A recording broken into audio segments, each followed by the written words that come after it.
I spent 6 months with the Vivobarefoot Trail Knit FGs, and I've used them every single day. And in that time, I've traveled, walked, hiked, ran, and trained in them. These are my very first pair of barefoot shoes, and after all this time, I can confidently say that they are one of my favorite pairs of shoes that I've ever owned. But they might not be for everyone, and there are some significant issues. I'm not sponsored by Vivobarefoot, and as the trail knit shoe is one of Vivobarefoot's most popular models, my goal is to help you decide if they might be right for you. So the Trail Knit FG has a knit upper, which is an alternative to Vivobarefoot's other popular just Trail FG, which was designed as a trail running shoe. It also features a less rigid upper construction, in particular around the ankle for more natural movement.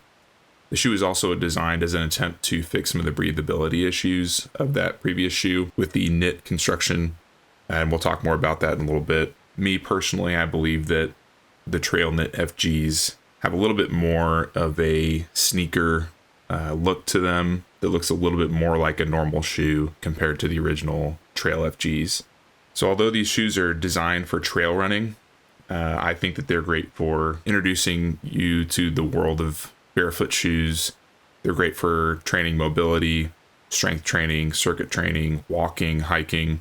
And so they're kind of a perfect do anything shoe if you're looking to buy just one pair of barefoot shoes to introduce you to that world. So if you're looking at barefoot shoes and you're looking at options for different brands and everything, Vivobarefoot tends to be on the more barefoot minimalist side of all barefoot footwear. But with this shoe in particular, because the lugs are a little bit thicker, you're going to be getting just a little bit more protection than some of Vivo's other models. The quick lace system makes it easy to slide the shoe on and off if you're in a hurry, and the outsole is sticky, and I've never had any issues at all with traction. So even though I love this shoe, there are some pretty significant downsides. The first and probably biggest downside to me is the breathability.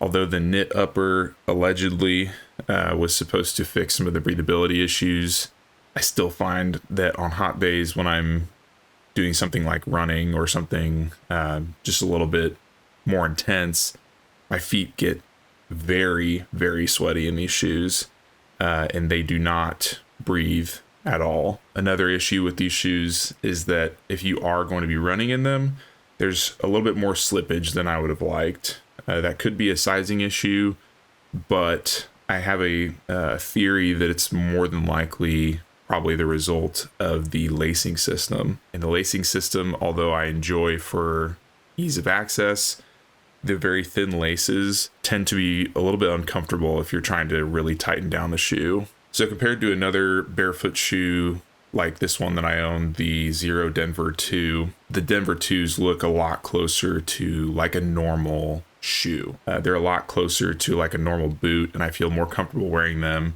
in all social situations compared to the Trail Knit FGs, which I've gotten comments before, people asking if I was wearing water shoes. So if that's something that's important to you, that is something to consider. And then compared to like a normal trail running shoe like Solomon's, this is likely going to force you to develop your ankle muscles and your balance and everything to prevent yourself from getting injured, which could be more beneficial for you long term if minimalist shoes are something that you're interested in. So if I was buying my very first pair of barefoot shoes again, I would still recommend the Trail Knit FGs. These shoes have thrown me headfirst into the world of barefoot shoes, and I honestly could not be happier. There are some people who have different opinions on whether or not you should go this minimal as your first pair of barefoot shoes. I would argue that if you don't go with a more minimal barefoot shoe, it's going to be harder to truly train and adapt your body to really using an actual minimalist shoe. These are going to force you to work on your mobility and actually force you to think about the way that you're walking in a barefoot shoe. Some of my favorite things about these is the great traction. The lugs give you a little bit more protection from the ground. They're easy to slip on and off. They're versatile. I use them for pretty much everything other than more formal situations. And these are the only barefoot shoe that I've really found that I truly feel can be used for all these different situations. If you are going to check these shoes out, Vivobarefoot sizing is extremely inconsistent. They're pretty well known for that.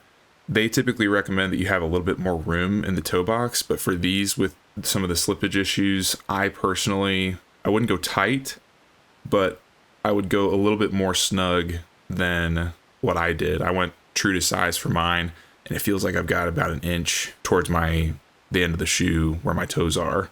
So I would just go a little bit more snug. I've linked the trail knits in the description if you're interested in checking them out. And if you're interested in more long-term gear reviews, be sure to check out the channel.